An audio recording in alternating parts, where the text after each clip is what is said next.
I am legend movie के start में हम देखते हैं कि एक डॉक्टर का इंटरव्यू टीवी पर आ रहा होता है। ये डॉक्टर पब्लिक को बता रही होती हैं कि हमने कैंसर का इलाज ढूंढ लिया है। इंटरव्यू लेने वाली शख्स जब पूछती है कि आपने आज तक कितने लोगों का इलाज किया, तो वो डॉक्टर, जिसका नाम एलिस होता है, वो बताती है कि 10,000 लोगों का, और सब के सब लोग ठीक हो गए थे। मतलब इनका इलाज 100% काम करता है। और ये इंटरव्यू खत्म हो जाता है और मूवी की कहानी 3 साल बाद की दिखाई जाती है। यहाँ पर अमेरिका के शहर मैनहट्टन को दिखाया जाता है, जो मुकम्मल तरीके से वीरान हो जाता है। यहाँ पर बहुत सी गाड़ियां लगी होती हैं, लेकिन कोई भी शख्स नहीं होता। तमाम बिल्डिंग्स खाली होती हैं, कोई इंसान यहाँ पर नजर नहीं आ रहा होता। और उसी वक्त हम देखते हैं कि लाल कलर की कार बहुत स्पीड से आ रही होती है, और इस गाड़ी के अंदर इस फिल्म के मेन हीरो विल स्मिथ होते हैं, और विल स्मिथ का डॉग भी इसी गाड़ी के अंदर मौजूद होता है। हम ये देखते हैं कि ये तेज गाड़ी चलाते हुए हिरन का शिकार कर रहे होते हैं। हिरन तेजी से भाग रही होती है और वो स्पीड में इसके पीछे जा रहे होते हैं। काफी स्ट्रगल के बाद जब ये हिरन का शिकार करने लगते हैं, तो उसी वक्त एक शेरनी आ जाती है और वो इस हिरन को झपट कर उसका शिकार कर लेती है। अब विल स्मिथ चाहते तो अपनी गन से शेरनी को मारकर ये शिकार हासिल कर सकते थे, लेकिन वो इस चीज को इग्नोर कर देते हैं, क्योंकि शाम हो जाती है और विल स्मिथ की घड़ी का भी अलार्म बज जाता है। इस अलार्म का मकसद होता है कि उनको अब घर वापस लौटना है, और कोई भी चीज हो उसको इग्नोर करना है और लाजमी अपने घर में वापस पहुंचना है। विल स्मिथ को घर इसलिए जाना होता है क्योंकि इस शहर में कोई और इंसान तो नहीं मौजूद, लेकिन बहुत से म्यूटेंट्स मौजूद होते हैं। इस फिल्म में म्यूटेंट्स को डार्क सीकर्स का नाम दिया गया है। ये डार्क सीकर्स सिर्फ रात को बाहर निकलते हैं, क्योंकि दिन में ये रोशनी बर्दाश्त नहीं कर सकते। इसीलिए विल स्मिथ का अलार्म बजता है और वो अपने घर चले जाते। अब वो अपने घर में पहुंच चुके हैं। अब घर के अंदर विल स्मिथ और उनका डॉग मिलकर खाना खाते हैं और अपने घर को मुकम्मल तरीके से सील कर देते हैं। तमाम डोर्स को लॉक कर दिया जाता है और तमाम लाइट्स को भी ऑफ कर दिया जाता है, ताकि बाहर से किसी भी डार्क सीकर मीन्स वो म्यूटेंट्स, उनको पता ना चल सके कि घर के अंदर कोई मौजूद है। विल स्मिथ को अपने डॉग से बहुत प्यार होता है, और हम ये देखते हैं कि विल स्मिथ और उसका डॉग एक बाथटब में मिलकर सो रहे होते हैं, और इसी दौरान बाहर से बहुत डार्क सीकर्स की भी आवाज आ रही होती है। और अब यहाँ से कहानी फ्लैशबैक में जाती है। अब कहानी क्योंकि फ्लैशबैक में चली गई है, और हम ये देखते हैं कि विल स्मिथ अपनी फैमिली के साथ होता है, और वहाँ से वो अपनी बीवी और बेटी को लेकर एयरपोर्ट की तरफ निकल जाया करते। विल स्मिथ अपनी वाइफ को बताते हैं कि कम से कम 2 हफ्ते का खाना अपने पास लेकर अरेंज कर लेना, और एटीएम से पैसे निकलवा कर अपने पास रखना। वो अपनी वाइफ को ये भी बताते हैं कि आर्मी 1 घंटे के अंदर इस एरिया को सील कर देगी। उसकी वाइफ बहुत परेशान होती है और वो पूछती है क्या यह वायरस हवा से फैल रहा है। इस वक्त तक विल स्मिथ को कुछ नहीं पता होता, और वो कहते हैं कि हाँ, शायद कुछ ऐसा ही है। और इसके बाद ये एयरपोर्ट पहुंच जाते हैं। एयरपोर्ट पर आकर ये देखते हैं कि यहाँ बहुत से लोग मौजूद हैं, क्योंकि सब लोगों को अपनी जान बचानी है और सब लोगों को इस शहर से बाहर किसी महफूज मकाम पर जाना है। लेकिन एयरपोर्ट की सिक्योरिटी सिर्फ उन लोगों को इजाजत देती है जो इन्फेक्टेड नहीं है, ताकि ये बीमारी दूसरे शहरों में ना जाए। यहाँ पर हम देखते हैं कि एक खास किस्म की मशीन सिक्योरिटी एहलकार इस्तेमाल कर रहे होते हैं, जो ये बता देती है कि ये इंसान इन्फेक्टेड है या नहीं है। इस मशीन से विल स्मिथ का बच्चा तो क्लियर हो जाता है, लेकिन जब उसकी वाइफ इस मशीन से गुजरती है तो पता चलता है कि विल स्मिथ की वाइफ बुरी तरह से इन्फेक्टेड है, जिसकी वजह से सिक्योरिटी विल स्मिथ की वाइफ को जाने से रोक देती है। अब विल स्मिथ क्योंकि सीनियर ऑफिसर है तो उसको गुस्सा आता है। वो कहता है ये मेरी वाइफ है, इसको जाने दो, और मेरे ऑर्डर पर मेरी वाइफ को दोबारा चेक। और जब सिक्योरिटी उसकी वाइफ को दोबारा चेक करती है तो मशीन उसको क्लियर बताती है, यानी कि अब मशीन ये बताती है कि वाइफ को कोई वायरस नहीं है और वो दूसरे शहर जा सकती है। विल स्मिथ क्योंकि एक सीनियर ऑफिसर है तो इसकी फैमिली के लिए एक हेलीकॉप्टर का अरेंज किया जाता है। ये हेलीकॉप्टर जैसे ही टेक ऑफ करता है, यानी कि उड़ जाता है,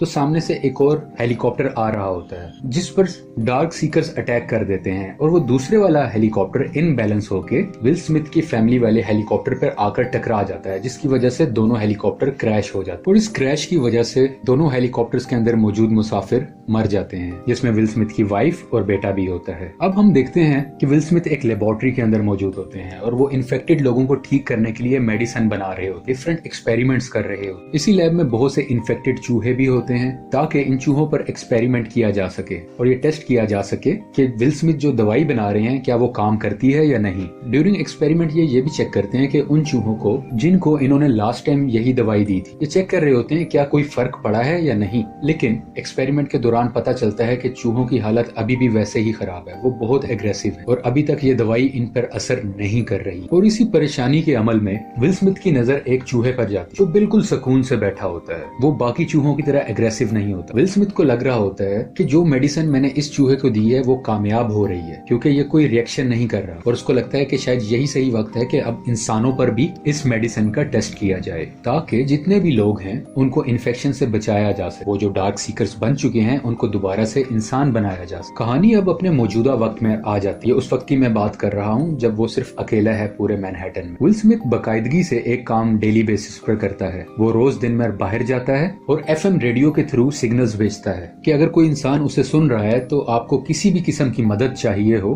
तो मैं मौजूद हूँ, मैं आपको खाना दे सकता हूँ, मैं आपको शेल्टर दे सकता हूँ, इस उम्मीद पर कि एक दिन उसे कोई ना कोई सुनेगा और उसे कोई राब्ता करेगा। वो इस बात पर बिलीव करता है कि मैं अकेला नहीं हूँगा, यहाँ पे और कोई भी हो सकता है जो मुझे सुनेगा और मैं उसे मिल सकूं या वो मुझसे मिल सके। और वो ये भी बताता है कि वो रोज 12 बजे एक ब्रिज पर अवेलेबल होता है और मैं आपको रोज वहीं पर मिलूंगा। अब शिकार के सिलसिले में विल स्मिथ को एक और हिरन नजर आता है। वो और उसका डॉग उस हिरन का पीछा करते हुए एक कमरे के करीब पहुंच जाते हैं। वो कमरे में बहुत अंधेरा होता है। विल स्मिथ तो उस कमरे में दाखिल नहीं होना चाहता, लेकिन उसका कुत्ता उसी कमरे में चला जाता है जहाँ पर बहुत अंधेरा होता है। क्योंकि विल स्मिथ अपने डॉग से बहुत प्यार करता है तो वो भी अपने डॉग के लिए उस अंधेरे वाले कमरे में दाखिल हो जाता है। विल स्मिथ की गन के आगे लाइट लगी होती है जो उस पर उसकी नजर एक डार्क सीकर पर पड़ती है। डार्क सीकर मींस वही म्यूटेंट्स। इससे पहले कि वो डार्क सीकर विल स्मिथ पर अटैक करता, विल स्मिथ उसको गोलियां मारकर छल्ली कर देता है और फौरन अपने डॉग को लेकर भागने लगता है। इसी शोर को सुनते हुए बाकी डार्क सीकर्स भी बाहर आ जाते हैं और विल स्मिथ के पीछे भागने लगते। विल स्मिथ भाग रहा है, अपनी जान बचा रहा। एक डार्क सीकर विल स्मिथ के बहुत करीब आ जाता है और वो उसके ऊपर अटैक करने ही लगता है कि विल स्मिथ खिड़की से छलांग लगा दे। अब क्योंकि खिड़की टूट चुकी है और वो बाहर रोशनी में आ चुका है, लेकिन वो डार्क सीकर जो उसके साथ रोशनी में बाहर आया था, रोशनी में आते ही मर जाता है। क्योंकि हमने शुरू में बताया था डार्क सीकर जो है वो लाइट को एब्जॉर्ब नहीं कर सकते, वो लाइट में सामने नहीं आ सकते क्योंकि लाइट पड़ते ही वो मर जाया करते। अब विल स्मिथ को एक खुशी की बात पता चलती है। उसे ये पता चल जाता है कि इस कमरे में डार्क सीकर्स मौजूद हैं, तो क्यों ना इनमें से किसी एक को पकड़ लें और मैं अपनी लेबोरेटरी में ले जाऊं और जो मैं मेडिसिन बना रहा हूं वो मैं इन डार्क सीकर्स पर टेस्ट, ताकि मैं जल्द से जल्द कोई प्रॉपर दवाई बना सकूं और इन सबको ठीक कर सकूं जिसमें वो फंस जाए। एक फंदा सा बनाया जाता है और इसे विल स्मिथ अपनी बात इसलिए नहीं करते क्योंकि वो डेली बेसिस पर डिफरेंट डोजेस ले रहे होते हैं, मेडिसिन ले रहे हो ताकि वो इन्फेक्शन से बच सके। थोड़ी देर में उसी दौरान हम देखते हैं कि वो रूम जो अंधेरे वाला रूम था वहां से एक म्यूटेंट खिड़की पर आता है और वो बहुत जोर से चलाता है विल स्मिथ को देख, जैसे वो उसे बदला लेना चाह रहा है। खैर विल स्मिथ उस डार्क सीकर को लेकर अपनी लैब में आ जाते हैं। अब विल स्मिथ इस म्यूटेंट पर वही दवाई का इस्तेमाल करते हैं जो उन्होंने उस चूहे पे की थी। वही चूहा जो इन्हें लग रहा था कि वो ठीक हो रहा है। दवाई देने के कुछ बाद ही उस डार्क सीकर की सांसें आहिस्ता होने लग जाती, उसका हार्ट रेट कम होने लग जाता है, जिससे विल स्मिथ को लगता है, उन्हें एक उम्मीद आती है कि शायद ये ठीक हो रहा है। और उसी वक्त वो म्यूटेंट और विल स्मिथ काफी मायूस हो जाते हैं कि इलाज मुकम्मल तरीके से नहीं हो पाया। यहाँ पर विल स्मिथ एक वीडियो रिकॉर्डिंग कर रहे होते और वो ये इस बात का खुलासा करते हैं कि जो दवाई मैंने बनाई है वो मुझे तो बचा सकती है इस इन्फेक्शन से, लेकिन जो ऑलरेडी इन्फेक्टेड हो चुके हैं उनको ठीक नहीं कर सकती। और मैं बार बार इसी चीज की कोशिश कर रहा हूँ ताकि उन डार्क सीकर्स को ठीक किया जा सके। और वो ये एक और बात भी ऐड करते हैं कि आज जब मैं उस डार्क सीकर को पकड़ रहा था तो एक डार्क सीकर मुझे घूर कर देखने लगा था और वो घूरते हुए रोशनी में भी आ चुका था और रोशनी का असर उस पर कुछ नहीं हो रहा। शायद ये इस वजह से हो रहा है क्योंकि उनको भूख लग रही है और वो अपने लाइफस्टाइल को चेंज कर रहे हैं। आहिस्ता आहिस्ता वो खुद को धूप में आने का आदी बना रहे हैं। ये सब कुछ ये वीडियो कॉन्फ्रेंस में रिकॉर्ड कर रहा होता, वीडियो रिकॉर्डिंग में। अमेरिका के शहर मैनहट्टन में रहते हुए विल स्मिथ को 1000 से ज्यादा दिन हुए हैं। इसी तरह एक दिन विल स्मिथ अपने डॉग के साथ दिन में बाहर जा रहा होता है तो उसका पाँव एक फंदे में फंस जाता है और वो उल्टा होके हवा में लटक जाता है। ये फंदा बेसिकली डार्क सीकर्स ने लगाया होता है क्योंकि डार्क सीकर्स भी सोचने समझने की बहुत सलाहियत रखते हैं। अब विल स्मिथ हवा में लटका होता है और वहीं पे वो बेहोश हो जाता है। ये फंदा बिल्कुल उसी तरह लगाया गया था जैसे कि एक दिन पहले विल स्मिथ ने डार्क सीकर्स को पकड़ने के लिए लटकाया था और अब डार्क सीकर्स ने बिल्कुल उसी तरह कॉपी करके विल स्मिथ को फंसा दिया होता है। अभी दिन का वक्त और कुछ ही देर बाद विल स्मिथ की घड़ी का अलार्म बजने लगता है, यानी कि शाम होने वाली है, रात होने वाली है। और नीचे से विल स्मिथ का डॉग भी बार बार भौंकता है उसे उठाने के लिए कि यहाँ से आजाद हो जाओ ताकि हम निकल सके, क्योंकि ये टाइम डार्क सीकर्स का है और वो इस टाइम बाहर आ जाते हैं और अगर वो बाहर आ गए तो विल स्मिथ की खैर नहीं। विल स्मिथ अब जाग चुका है। वो अपनी जेब से चाकू निकालकर उस रस्सी को काट देता है और नीचे गिरते हुए गलती से वही चाकू उसके पाँव में घुस जाता है। विल स्मिथ अपने डॉग समेत अपनी गाड़ी की तरफ बढ़ रहे होते और इसी दरमियान वही डार्क सीकर सामने आ जाता है जो रोशनी में आ गया था। उस डार्क सीकर्स के पास 2 अपने डॉग्स भी थे जो कि इन्फेक्टेड हैं। वो डार्क सीकर अपने कुत्तों को विल स्मिथ और उसके डॉग पर अटैक के लिए छोड़ देते। विल स्मिथ उन दोनों कुत्तों को मार तो देता है लेकिन गलती से वही कुत्ता विल स्मिथ के डॉग को भी काट लेता है। विल स्मिथ परेशानी की हालत में अपने डॉग को अपने घर लेके आता है। अपनी लैब में उसे तरह तरह की दवाइयां देता है कि शायद मेरा डॉग ठीक हो जाए, लेकिन उस पर कोई असर नहीं होता और विल स्मिथ रोते हुए अपने डॉग का गला दबाकर उसे मार देता है, क्योंकि अब इसका डॉग मर चुका है तो वो फिर से अकेला हो चुका, क्योंकि इस शहर में इसके अलावा और कोई भी इसके साथ नहीं था। और ये सीन बहुत सैड था इसके लिए। विल स्मिथ बहुत परेशान है और गुस्से में है, और इसी गुस्से की हालत में वो दिन में बाहर नहीं निकलता, बल्कि अब रात को बाहर जाता है कि मैं तमाम म्यूटेंट्स को मार दूं, तमाम डार्क सीकर्स को कुचल दूं। वो अपनी एक तेज रफ्तार उनको कुचलता हुआ आगे बढ़ता रहता है, लेकिन एक वक्त पर आकर वो फंस जाता है, उसकी गाड़ी रुक जाती है और उसका एक छोटा सा एक्सीडेंट होता है। अब विल स्मिथ जख्मी है और जख्मी हालत में वही डार्क सीकर जिसने विल स्मिथ पर डॉग्स छोड़े थे, या वही डार्क सीकर जो धूप में आ गया था, वो विल स्मिथ के पास आता है उसको मारने के लिए। बेसिकली ये डार्क सीकर इन तमाम डार्क सीकर्स का बॉस है। इससे पहले कि वो डार्क सीकर विल स्मिथ को नुकसान पहुंचाता, एक बहुत तेज रोशनी यहाँ पर आती है, जिसकी वजह से तमाम डार्क सीकर्स भाग जाते हैं और अंधेरे में छुप जाते हैं, क्योंकि विल स्मिथ का एक्सीडेंट हुआ होता है और ये काफी सेंसलेस हालत में होता है। और इसी दरमियान इसे आवाज आती है कि आप कहाँ रहते हैं, मुझे अपनी लोकेशन बताइए। विल स्मिथ थोड़ा बेहोशी की हालत में मुश्किल से अपना एड्रेस बता। अगले सीन में विल स्मिथ जब सो के उठता है तो वहाँ पे टीवी चल रहा हो। जब वो गनूदगी से उठता है तो देखता है कि उसके कमरे में एक औरत और उसका एक बेटा मौजूद है। वो पहले तो देख के हैरान होता है, लेकिन खुश भी होता है। वो औरत बताती है कि हमने आपका FM रेडियो पे मैसेज सुना और आपकी लोकेशन जानकर हम आपके पास आए हैं। वो औरत ये भी बताती है कि आपने जिस पुल पर मिलने का कहा था, हम पूरा दिन उस जगह पर इंतजार करते रहे, लेकिन आप वहाँ पे आज आए नहीं, और हमने रात को देखा कि आप म्यूटेंट्स के दरमियान फंसे हुए हैं, तो वहाँ पर हम आपको आगे बचा। वो औरत विल स्मिथ को ये भी बताती है कि हमारे साथ जितने साथी थे उन सबको डार्क सीकर्स ने खत्म कर दिया है, और अब हम दोनों एक ऐसी जगह पर जाना चाह रहे हैं जहाँ और भी इंसान जिंदा। वो एक सेफ लोकेशन है जहाँ पर कोई वायरस नहीं और वहाँ पर सिक्योरिटी भी बहुत अच्छी है। विल स्मिथ कहता है तुम इन गलतफहमियों से निकल आओ, ऐसी कोई जगह नहीं है, लेकिन वो औरत कहती है ऐसी जगह है।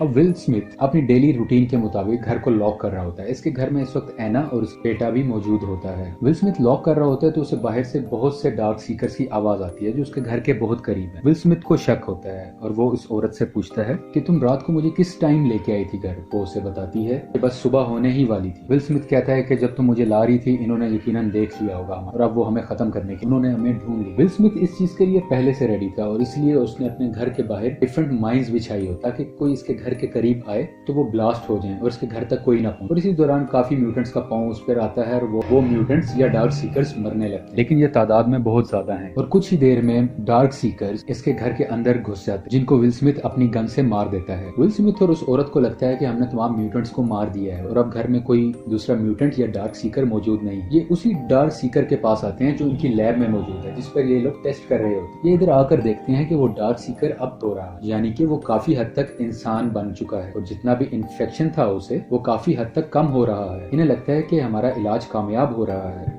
और उसी दौरान इसकी लैब में बहुत से मजीद डार्क सीकर्स आ जाते हैं। अब इसकी लैब बहुत बड़ी है और दरमियान में एक बुलेट प्रूफ शीशा भी मौजूद। विल स्मिथ इस शीशे को बंद कर लेता है। ये शीशा बहुत मजबूत है, ये बड़ी सी बड़ी बुलेट को भी रोक सकता है। इसका मतलब है ये डार्क सीकर्स भी आसानी से उस पोर्शन में दाखिल नहीं हो सकते जहाँ पे विल स्मिथ मौजूद है। ये तमाम डार्क सीकर्स उस शीशे को तोड़ने की कोशिश करते हैं लेकिन अभी तक कामयाब नहीं होते, जबकि दूसरी तरफ विल स्मिथ चीख चीख कर कह रहा होता है ये देखो, ये भी तुम्हारी तरह एक डार्क सीकर है, ये ठीक हो रहा है और मैं तुम सबको भी ठीक कर सकता हूँ। और इसी डिस्कशन के दरमियान इन डार्क सीकर्स का जो बॉस है वो सामने आ जाता है और वो बहुत गुस्से में होता है और वो अपने सर से टक्कर मारने लग जाता है उस शीशे और हम देखते हैं कि उस शीशे में डिफरेंट क्रैक्स आने लग जाते। आहिस्ता आहिस्ता वो शीशा टूटने लग जाता। इससे पहले कि शीशा टूटता, विल स्मिथ उस डार्क सीकर का ब्लड सैंपल ले लेता है जिसपे वो ऑपरेट कर रहा होता है, क्योंकि अब उसको लगता है ये क्योर मैंने ढूंढ लिया है। तो वो उसका ब्लड सैंपल ले लेता है और उस औरत को एक सेफ चैम्बर में बिठा देता और उसको वो ब्लड सैंपल भी दे देता है और वो कहता है कि जब तुम उस बस्ती में पहुंचो तो ये सैंपल उनको दे देना, क्योंकि यही इस बीमारी का क्योर है। वो औरत विल स्मिथ को कहती है कि तुम भी मेरे साथ आ जाओ,